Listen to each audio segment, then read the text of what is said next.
نحمده ونصلي على رسول الكريم أما بعد قال الله تبارك وتعالى في كلامه المجيد فأعوذ بالله من الشيطان الرجيم بسم الله الرحمن الرحيم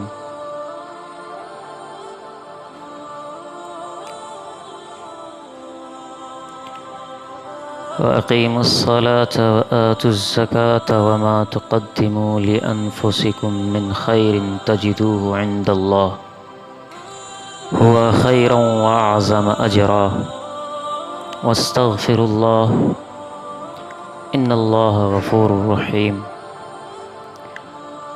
صدق الله العلي العظيم قال النبي صلى الله عليه وسلم بني الإسلام على 5 أشياء شهادة الله إله إلا الله وأشهد أن محمدا عبده ورسوله وإقامة الصلاة وإيتاء الزكاة وصوم رمضان وحج البيت من استطاع إليه سبيلا أو كما قال عليه الصلاة والسلام۔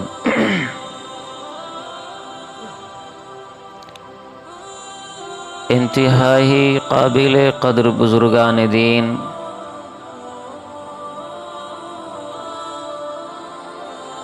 اور ملت ابراہیمی کے نوجوان ساتھیوں،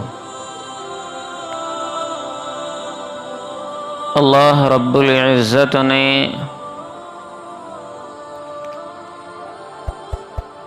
ہم سب کو اپنا پاکیزہ اور مقدس کلام نازل فرما کر ہم کو حکم فرما دیا کہ ہم نے اس کلام کو تمہارے لیے قانون بنا کر، ہدایت بنا کر نازل کر دیا۔ اب اس کو مانو گے، راہیاب ہو جاؤ گے، کامیاب ہو جاؤ گے، یعنی تمہاری دین اور تمہاری دنیا اور تمہاری آخرت تمام طرح کی بھلائیاں ہم نے اس کے اندر مضمر رکھی ہے، پوشیدہ رکھی ہیں۔ اگر اس پر عمل کرو گے، اس کو سمجھو گے، اس کے قانون کو مانو گے تو دنیا میں بھی کامیاب رہو گے اور آخرت میں بھی کامیاب ہو جاؤ گے۔ اس لیے اس کا نام مذہب اسلام رکھا گیا، دین حنیف رکھا گیا۔ جناب نبی کریم علیہ الصلاۃ والسلام نے دین حنیف کے بارے میں ارشاد فرمایا کہ الدین النصیحہ، دین سراپا بھلائی کا نام ہے، دین پورا کا پورا بھلائی کا نام ہے، خیر خواہی کا نام ہے، لوگوں کے ساتھ، اللہ کی مخلوق کے ساتھ بھلائی کرنے کا نام مذہب ہے، دین ہے۔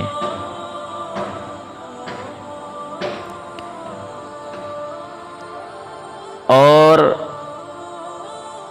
اللہ رب العزت کا یہ بنایا ہوا مہینہ جسے رمضان کہا جاتا ہے، یہ بھی بھلائی کا مہینہ ہے، غم خواری کا مہینہ ہے، خیر خواہی کا مہینہ ہے۔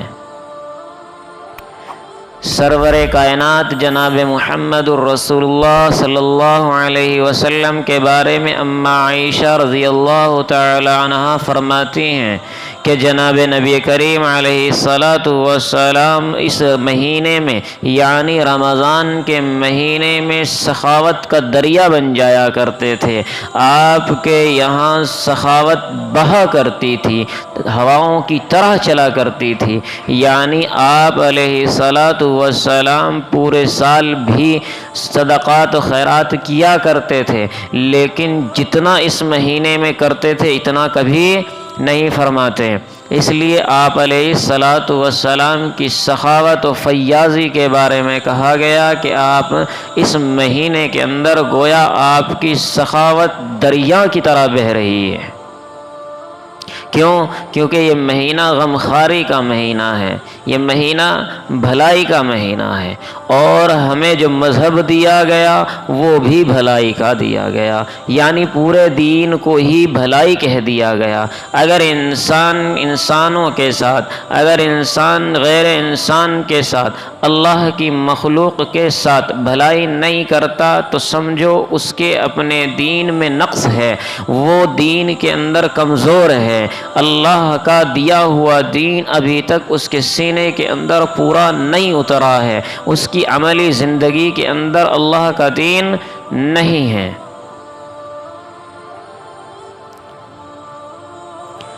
بھلائی کے بارے میں اللہ رب العزت نے چونکہ اس دنیا کے اندر ہر طرح کے انسان موجود ہیں، امیر موجود ہیں، غریب موجود ہیں، اللہ کے سارے بندے ہیں، لیکن کہیں ایسا نہ ہو یہ امیر اپنی امیریت کی بنا پر، اپنے غنا کی بنا پر، اپنے مال و دولت و ثروت کی بنیاد پر کسی غریب کا خون نہ کر دے، کسی غریب کو زمین پر چلنے نہ دے، کسی غریب کو جینے نہ دے، کسی غریب کی بھوک کا احساس اس کو نہ ہو۔ اس لیے اللہ رب العزت نے یہ مہینہ رمضان المبارک کا رکھا کہ تمام انسان بھوک اور پیاس کی شدت کو برداشت کرے اور اس کا احساس کریں کہ بھوک کیا چیز ہے، پیاس کیا چیز ہے، اور جب امیر اس کو برداشت کرے گا، جب امیر اور مالدار آدمی پیاس کو برداشت کرے گا، بھوک کو برداشت کرے گا، تو اسے ایک غریب کی جو فٹ پاتھ پر پڑا ہوتا ہے بھوک کا احساس ہوگا، اس کی پیاس کا احساس ہوگا، اس کی تکلیف کا احساس ہوگا کہ یہ انسان کیسے کئی روز تک فاقے میں زندگی بسر کر رہا ہے، اسے اس بات کا احساس پیدا ہو جائے۔ اس لیے اس مہینے کا نام رمضان رکھا گیا، اور اسی لیے یہ مہینہ رکھا گیا ہے تاکہ انسان کو انسان کے ساتھ خیر خواہی کرنے کا موقع مل جائے۔ وہ تو کریم ذات اس کی رحمان ہے کہ وہ اس کے باوجود انسان کو پھر بھی ثواب عطا فرماتا ہے۔ امیر آدمی بھوک اور پیاس کی شدت کو برداشت کرے تو عبادت بن جائے، غریب آدمی برداشت کرے تو فاقہ بن جائے، فاقہ بن جائے۔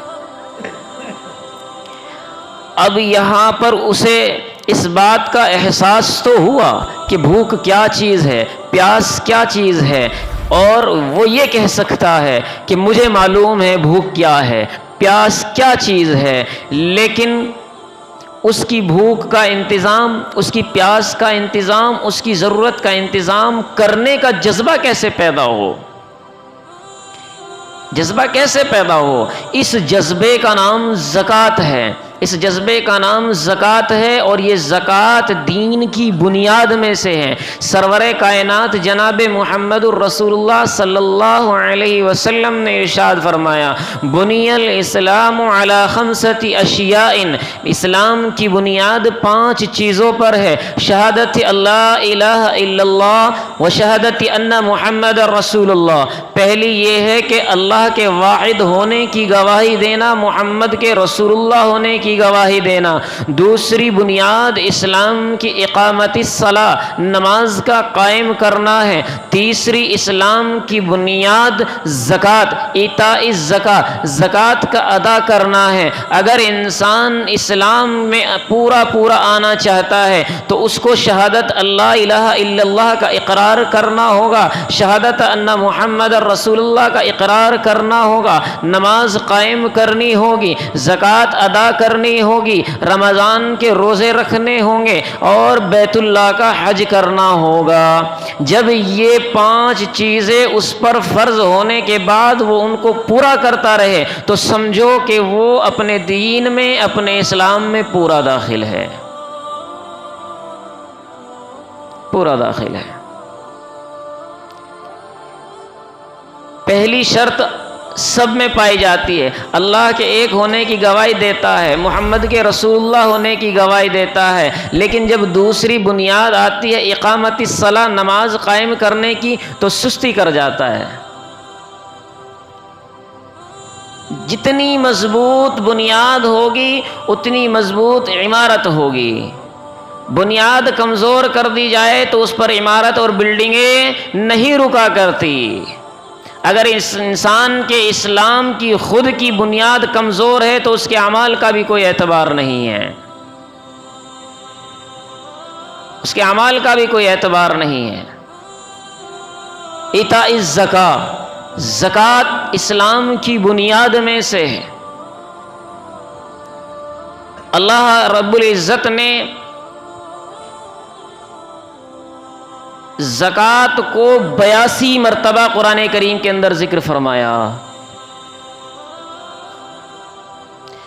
اللہ رب العزت ایک مرتبہ حکم فرما دے یہ انسان کے لیے فرض ہے، لیکن اس رب کائنات نے 82 مرتبہ الگ الگ پاروں میں الگ الگ جگہ پر ارشاد فرمایا اقیموا الصلاۃ آتوا الزکاۃ، اقامت الصلاۃ ایتاء الزکاۃ، یقیموا الصلاۃ یؤتوا الزکاۃ، یقیمون الصلاۃ ویؤتون الزکاۃ، اقمنا الصلاۃ آتینا الزکاۃ۔ اللہ رب العزت مردوں کو الگ کہتا ہے زکوٰۃ دو، عورتوں کو الگ کہتا ہے زکوٰۃ دو۔ اللہ رب العزت 82 مرتبہ جس چیز کو بار بار ارشاد فرما رہا ہو، اور یہ بندہ جو اللہ کا دیا ہوا کھاتا ہے، اللہ کی زمین پر رہتا ہے اور پھر اس کی نافرمانی کرتا ہے، پھر اس کا دیا ہوا مال ایسے ہڑپ جاتا ہے۔ سنو، تمہارے مال کے اندر غریبوں کا حصہ ہے، یہ جو زکوٰۃ ہے یہ غریبوں کا حصہ ہے۔ اگر زکوٰۃ نہیں دیتے، اگر زکوٰۃ نہیں ادا کرتے تو تم غریبوں کا حصہ کھاتے ہو، دوسروں کا حصہ کھاتے ہو۔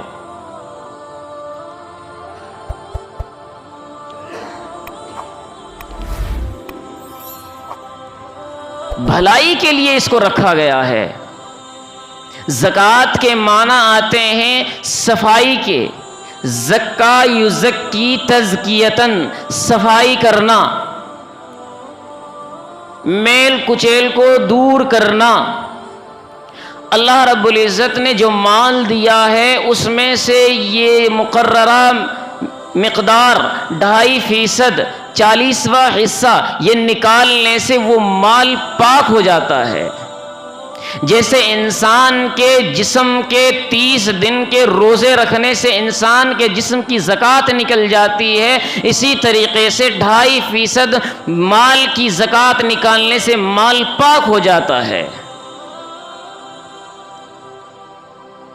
یہ بھلائی کے لیے ہے کہ اپنے مال کو پاک کرو، لوگوں کا حصہ نہ کھاؤ، غریبوں کا حصہ نہ کھاؤ، یتیموں کا حصہ نہ کھاؤ، فقراء و مساکین کا حصہ نہ کھاؤ۔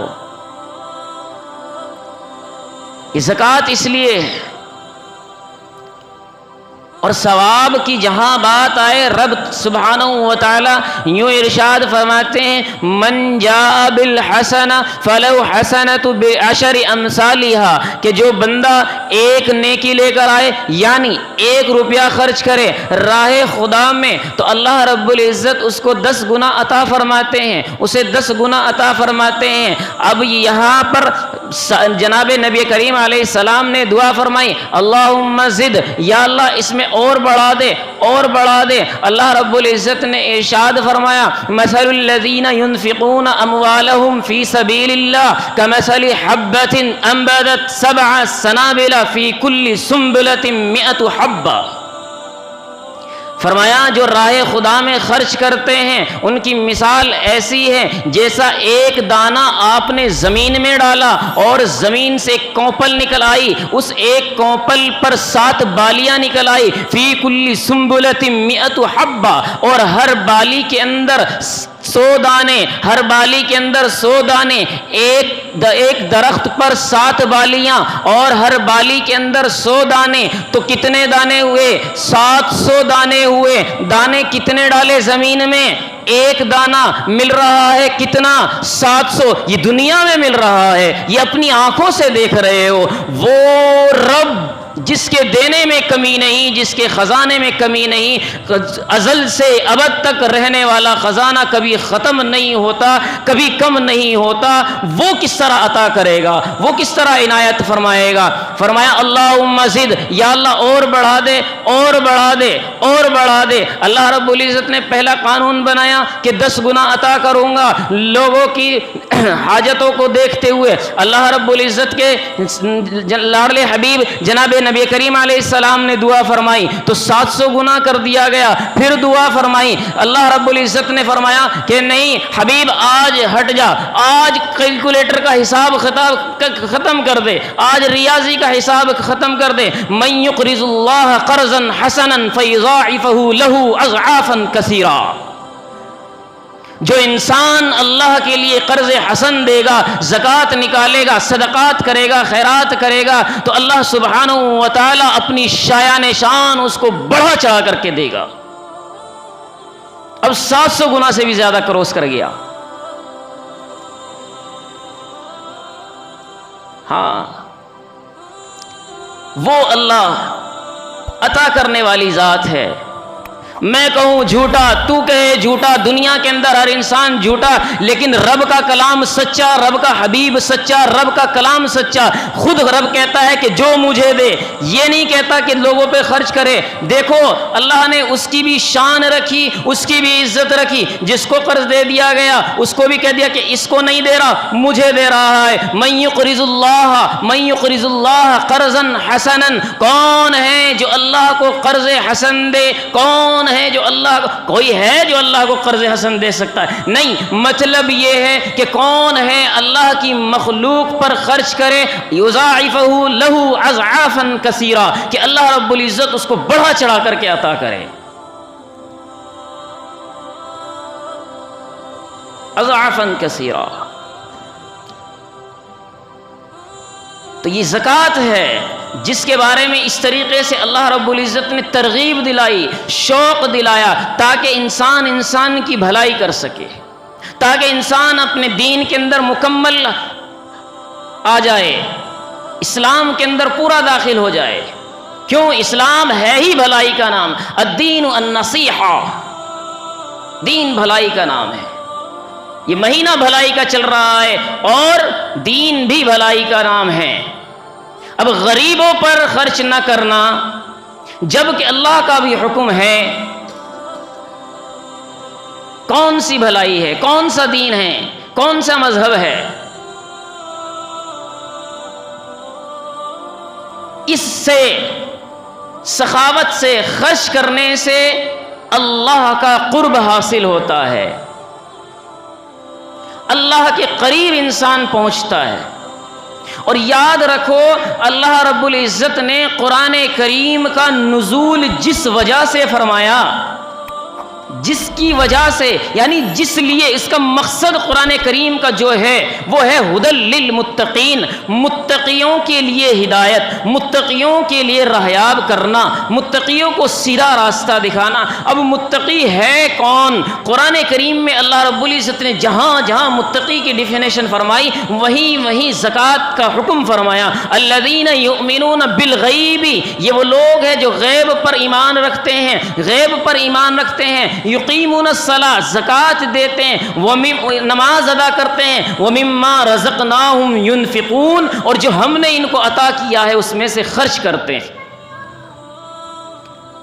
اگر زکوٰۃ نہیں دیتے، لوگوں پر خرچ نہیں کرتے، تو یاد رکھو ہزار برس کی زندگی پالو اور سجدے میں پڑے رہو، کبھی کامیاب نہیں ہو سکتے۔ خدا کا قانون ہے ھدی للمتقین، نہیں ہو سکتے، کیونکہ ہدایت جس کے لیے بنائی اس کو ملنی ہے۔ انک لا تہدی من احببت ولکن اللہ یہدی من یشاء، حبیب جسے تم ہدایت دینا چاہتے ہو نہیں دے سکتے، بلکہ ہدایت میری مٹھی میں ہے، میں جسے دینا چاہوں اسے دوں گا۔ اور اس نے قانون بنا دیا کہ ھدی للمتقین، پھر کیسے کوئی ہدایت پا سکتا ہے؟ کیسے کوئی ہدایت پا سکتا ہے؟ تو زکوٰۃ سے انسان کے سخاوت سے، فیاضی سے انسان ہدایت کے قریب پہنچتا ہے، اللہ کے قریب پہنچتا ہے، اور جو انسان اللہ کے قریب پہنچتا ہے وہ اللہ کا دوست ہو جاتا ہے۔ جناب نبی کریم سیدنا ابراہیم علیہ السلام کے بارے میں آتا ہے، فرشتوں نے عرض کیا یا اللہ آپ نے جناب ابراہیم علیہ السلام کو خلیل اللہ بنایا ہے۔ کیا بنایا ہے؟ خلیل اللہ، اللہ کا دوست، فرینڈ بنایا ہے۔ کیا ایسا عمل ہے ابراہیم کا؟ آپ نے جو فرینڈشپ کی ہے، آپ نے جو دوستی کی ہے، یہ لقب اللہ رب العزت نے 1.25 لاکھ انبیاء میں کسی بھی نبی کو نہیں دیا ہے، یہ ٹائٹل کسی کو نہیں دیا ہے۔ خلیل اللہ، اللہ آپ نے ابراہیم کو خلیل اللہ کیسے بنایا؟ کیا عمل ہے؟ کون سا عمل اس کا آپ کو پسند ہے؟ فرمایا میرے فرشتوں دیکھتے نہیں، یہ میرے نام پر قربان ہوتا ہے، یہ میرے نام پر قربانیاں اس کے وجود سے، دنیا کے اندر آنے سے دنیا کے اندر جانے تک ہر لمحہ اس نے قربانیاں پیش کی ہے، ہر لمحہ قربانیاں پیش کی ہے۔ یا اللہ ہم دیکھنا چاہتے ہیں کیسے قربانی پیش کی ہے، کون سی ایسی قربانی، اس کی قربانی میں ہے کون سا طریقہ، کون سا وہ مزہ ہے جس کی وجہ سے تو نے اپنا دوست بنایا ہے۔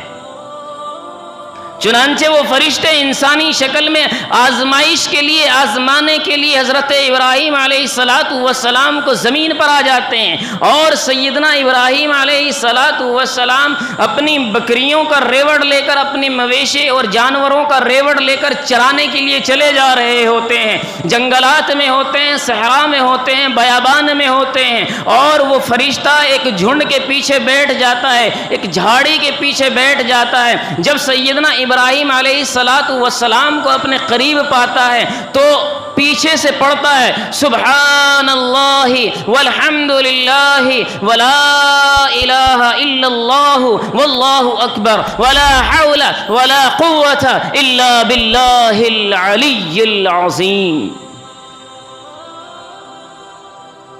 اللہ کا یہ مقدس کلام سن کر سیدنا ابراہیم علیہ السلام کے دل کے اندر ایک کسک پیدا ہوتی ہے، اتنا عمدہ کلام کس نے پڑھا؟ تلاش میں نکلتے ہیں، چاروں جانب دیکھتے ہیں، کوئی نظر نہیں آتا۔ کہتا ہے کہ کوئی بندہ ہے، کون ہے جس نے یہ اللہ کا مقدس کلام پڑھا ہے؟ میں اس کا دیدار کرنا چاہتا ہوں، میں اسے دیکھنا چاہتا ہوں، میں یہ سننا چاہتا ہوں۔ وہ فرشتہ سامنے آتا ہے، ابراہیم میں ہوں۔ کہا اللہ والے، نیک برگزیدہ بندے، ایک مرتبہ اور یہ کلام مجھے سنا دے۔ اس کلام کے اندر اثر اتنا ہے، اس کلام کے اندر جو مزہ ہے میں نے کبھی اس سے پہلے نہیں سنا، ایک مرتبہ اور سنا دے۔ فرشتہ کہتا ہے ابراہیم نہیں ایسے نہیں، فری میں نہیں، ہاں فری میں نہیں، کچھ دینا پڑے گا، کیا چاہتے ہو عطا کرو۔ سیدنا ابراہیم علیہ السلام نے فرمایا فرشتے یہ میرا بکریوں کا ریوڑ ہے، یہ لے لے اور تو مجھے دوسری مرتبہ پھر یہ سنا۔ چنانچہ وہ بکریوں کا ریوڑ اس فرشتے کے نام کر دیا گیا۔ پھر اس فرشتے نے پڑھا سبحان اللہ والحمد للہ ولا الہ الا اللہ واللہ اکبر ولا حول ولا قوة الا باللہ العلی العظیم۔ جھوم گیا ابراہیم، سرور میں آ گیا ابراہیم۔ اللہ والے ایک مرتبہ پھر مجھے یہ کلام سنا، میرے دل کو اطمینان نہیں ہوا، سکون نہیں ملا، میرا دل پھر چاہتا ہے کہ یہ کلام سنے۔ پھر سنا کہ ابراہیم نہیں ایسے نہیں، فری میں نہیں، کچھ دینا ہوگا۔ کہا اللہ والے یہ اونٹوں کا ریوڑ میں نے تیرے نام کیا، تو دوسری مرتبہ پھر مجھے یہ کلام سنا۔ وہ فرشتہ پھر یہ کلام سناتا ہے سبحان اللہ والحمد للہ ولا الہ الا اللہ واللہ اکبر ولا حول ولا قوة الا باللہ العلی العظیم۔ ابراہیم کا ایمان، اللہ کا یہ کلام سنا، سارے مویشی اس کے نام کر دیے، اللہ کے نام پر سارے جانور قربان کر دیے، سارے جانور اللہ کے نام پر دے دیے۔ کہا اللہ والے ایک مرتبہ پھر سنا، کہا ابراہیم ایسے نہیں، کچھ دینا ہوگا، کہ اب تو میرے پاس کچھ نہیں ہے، نہیں فری میں نہیں۔ کہا اللہ والے نیک بندے، تجھے یہ جانور، اتنے سارے جانور رکھنے میں، چونکہ تو پہلی مرتبہ یہ جانور لے رہا ہے، تجھے یہ جانور رکھنے میں ان جانوروں کی جو ضروریات ہے اس کا علم نہیں ہے، یہ جانور کیا کھاتے ہیں، کیا پیتے ہیں، کیا چرتے ہیں، کہاں جاتے ہیں، ان کی دیکھ بھال کرنے کے لیے تجھے بندے کی ضرورت پڑے گی، ایک انسان کی ضرورت پڑے گی، ایک ایسے انسان کی ضرورت پڑے گی جو ان کی دیکھ بھال کرے۔ اللہ والے میں تجھے اپنے آپ کو غلامی میں دیتا ہوں، تم مجھے اپنی غلامی میں قبول کر لے، میں تیرے ان جانوروں کی، ان مویشیوں کی انتظام کیا کروں گا، دیکھ بھال کیا کروں گا۔ اس لیے مجھے ایک مرتبہ پھر یہ کلام سنا۔ وہ فرشتہ چیخ اٹھتا ہے، آسمان سے زمین تک قطار لگ جاتی ہے فرشتوں کی، یا اللہ قد صدقتا قد صدقتا، رب سبحانہ و تعالی تیری ذات پاک ہے، سبحانکا سبحانکا، تیری ذات بلند و بالا ہے، واقعی میں یہ ابراہیم ہے خلیل اللہ۔ اپنی جان قربان اللہ کے نام پر۔ تم سے صبح سے شام تک مسجد والے چندہ کرتے رہتے ہیں، مدرسے والے وہ کہتے ہی ہے اللہ کے نام پہ دے دے، وہ کہتے ہی ہے اللہ کے نام پہ دے دے، لیکن دل کے اندر ایمان کی کمزوری اتنی ہے کہ سر میں جو نہیں رینگتی، پتہ نہیں لگتا یہ کس کے نام پر مانگ رہا ہے۔ سیدنا علی المرتضیٰ فرماتے ہیں کہ اگر کسی نے مجھ سے اللہ کے نام پر سوال کیا اور میرے پاس کوئی چیز دینے کے لیے نہیں ہے تو میں اپنی جان بھی اس کے لیے پیش کرنے کے لیے تیار ہوں، لیکن اس کے سوال کو رد نہیں کروں گا، کیونکہ مانگا کس کے نام پر جا رہا ہے؟ اللہ کے نام پر، اس رب کے نام پر جس نے تمہیں وجود بخشا ہے، جس نے تمہارا وجود بنایا ہے۔ کیا کوئی ٹیکس دے کر آئے تھے؟ اپنی مرضی سے آئے تھے؟ اتنا خوبصورت جسم پیسے دے کر آئے ہو؟ یہ اللہ نے دیا ہے، یہ اللہ کا دیا ہوا ہے، یہ ساری زمین، ساری کائنات، سب کچھ رب کا ہے، تو اس کا دیا ہوا اس کے نام پر خرچ کرتے ہوئے، تو اس لیے جو اللہ کے نام پر خرچ کرتا ہے انسان کے اندر اللہ کی محبت پیدا ہوتی ہے، اور جس انسان کے دل کے اندر اللہ کی محبت ہو اللہ اسے اپنا دوست بنا لیتا ہے۔ اسی خرچ کا نام زکوٰۃ ہے، اسی کا نام زکوٰۃ ہے۔ یاد رکھو زکوٰۃ 4 چیزوں پر فرض ہوتی ہے۔ 4 طرح کی چیزیں اگر کسی انسان کے پاس ہے، ان چاروں میں سے 1 2 3 4 یا کوئی بھی یا چاروں ہو تو اس انسان پر سال گزر جانے سے زکوٰۃ فرض ہو جاتی ہے۔ پہلی شرط ہے سال کا گزر جانا، پورا 1 سال تاریخ سے تاریخ تک اگر 1 دن بھی کم رہتا ہے تو زکوٰۃ واجب نہیں ہوتی، زکوٰۃ فرض نہیں ہوتی۔ 4 چیزیں۔ پہلی شرط، پہلی چیز سونا۔ اگر کسی انسان کے پاس 7.5 تولہ سونا ہے اور اس پر سال گزر جائے تو اس پر زکوٰۃ فرض ہو جاتی ہے۔ دوسری چیز ہے چاندی۔ اگر کسی انسان کے پاس 52.5 تولہ چاندی ہے اور اس پر سال گزر جاتا ہے تو اس پر بھی زکوٰۃ فرض ہو جاتی ہے۔ تیسری چیز کیش، نقدی۔ اگر کسی انسان کے پاس اتنا پیسہ ہے جس سے 52.5 تولہ چاندی یا 7.5 تولہ سونا خریدا جا سکتا ہو تو اس انسان کے اوپر بھی 1 سال گزر جانے سے زکوٰۃ فرض ہو جاتی ہے۔ اور چوتھی چیز مال تجارت۔ ہر وہ سامان، ہر وہ شے جو خریدنے کے وقت بیچنے کی نیت سے خریدی جائے۔ سمجھ میں نہیں آئی بات؟ جو چیز بیچنے کی نیت سے خریدی جائے. آپ نے کوئی پلاٹ خرید لیا کہ یہ پلاٹ میں نے بیچنا ہے, 5 لاکھ کا خریدا اور 10 لاکھ کا بیچ دیا, پلاٹنگ کرتے ہیں, زکوٰۃ فرض ہو جائے گی. ہر وہ چیز جو بیچنے کی نیت سے خریدی جائے. ذہن میں ڈالو میں کیا کہہ رہا ہوں, نہ جانے کتنے کس طرح کے سوالات لے کر آتے ہیں, سوال سمجھتے ہیں. وہ چیز جو بیچنے کی نیت سے خریدی جائے اور اس کی مقدار اتنی ہو کہ 52.5 تولہ چاندی یا 7.5 تولہ سونا اس سے خریدا جا سکتا ہو, ایسے انسان پر زکوٰۃ فرض ہو جاتی ہے. لیکن وہ چیز جو بیچنے کی نیت سے نہیں خریدی گئی ہے, وہ اگرچہ اس کی ضرورت میں ہو یا ضرورت میں نہ بھی ہو, تب بھی اس پر زکوٰۃ فرض نہیں ہوتی. مثلا کسی آدمی نے کوئی بنگلہ لیا ہوا ہے, 2-4 بنگلے ایسے ہی پڑے ہوئے ہیں, استعمال میں نہیں ہیں, پھر بھی اس کے پاس موجود ہے, لیکن بیچنے کی نیت سے نہیں ہے, تو زکوٰۃ فرض نہیں ہے, چاہے وہ کروڑوں کا کیوں نہ ہو. پلاٹ ہے, کوئی کار ہے, فضول گاڑیاں کھڑی ہوئی ہے, لیکن بیچنے کی نیت سے نہیں, اپنا شوق ہے, تو اس پر بھی زکوٰۃ فرض نہیں. ایسے ہی کسی نے مشینیں لگائی ہوئی ہے, جیسا کہ یہاں کا ماحول کھڈیوں کا ہے, کسی نے کھڈیاں لگائی ہوئی ہے, کسی نے مشینیں لگائی ہوئی ہے, تو وہ چونکہ مشینیں وہ کھڈیاں بیچنے کی نیت سے نہیں ہیں, تو اس مشین پر کوئی زکوٰۃ نہیں. لیکن اس مشین پر جو انکم ہوگی, جو آمدنی ہوگی, اگر وہ 52.5 تولہ چاندی کے بقدر پہنچ جاتی ہے تو اس پر بھی زکوٰۃ فرض ہو جاتی ہے, آمدنی پر.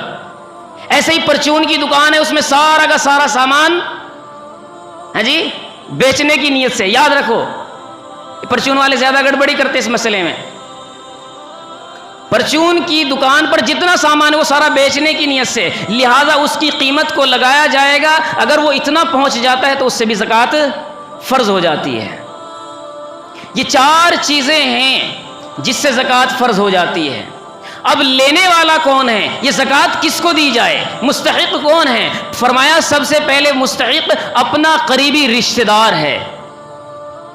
قریبی رشتہ دار ہے. کس کو نہیں دے سکتے؟ ماں کو نہیں دے سکتے, باپ کو نہیں دے سکتے, ماں کی ماں نانی کو نہیں دے سکتے, پڑنانی کو نہیں دے سکتے, باپ کو نہیں دے سکتے, باپ کے باپ دادا کو نہیں دے سکتے, پردادا کو نہیں دے سکتے, اولاد میں بیٹی کو نہیں دے سکتے, بیٹی کی بیٹی نواسیوں کو نہیں دے سکتے. سمجھ رہے نا؟ ایسے ہی لڑکے کو نہیں دے سکتے, پوتوں کو نہیں دے سکتے, بھائی کو دے سکتے ہیں, بہن کو دے سکتے ہیں, بھتیجے کو دے سکتے ہیں, بھانجے کو دے سکتے ہیں, ماما کو دے سکتے ہیں, نانا کو نہیں.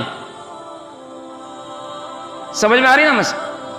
زکوٰۃ کس کو نہیں دے سکتے. اور جو ایک شرط اس کے ساتھ ہے وہ ہے کہ وہ لینے والا چاہے کوئی بھی ہو, سید نہیں ہونا چاہیے, ہاشمی گھرانے سے نہیں ہونا چاہیے, اس کو بھی زکوٰۃ دینا جائز نہیں ہے.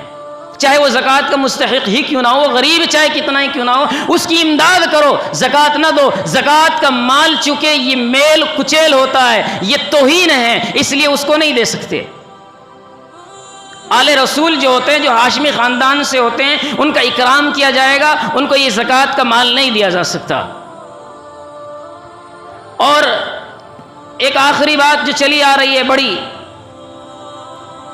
وقت تو بھی اور بھی ہے, لیکن بات چونکہ بڑی چلی جا رہی ہے.